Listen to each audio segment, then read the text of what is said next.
Welcome. We are modeling a SolidWorks flower pot today. Let's open a new pot workspace.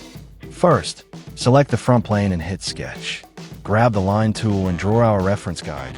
Go right from the origin, then straight up. Now, switch to the spline tool.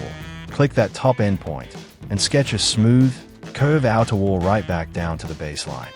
Next, use the Smart Dimension tool to define the shape. For heights, set the lower section to 100 millimeters, the mid reference to 75 millimeters, and the top neck to 25 millimeters. For widths, make the base 45 millimeters, the narrow neck 30 millimeters, and the upper rim 45 millimeters.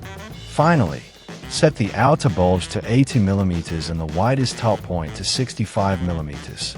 Once the sketch is fully defined, select the central vertical line, turn it into a construction line, and exit the sketch. Select Revolve Boss base. Pick up our center line as the axis of revolution.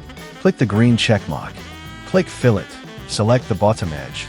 Set the radius to 25 millimeters, and click OK check mark. Select the shell tool. Click on the top flat face. Set the wall thickness to 1 millimeter, and apply it. And there you go. A beautiful 3D flower pot modeled in SolidWorks. Thanks for watching. Please hit that like button, share, and subscribe or follow the page. Drop a comment below, and see you next time.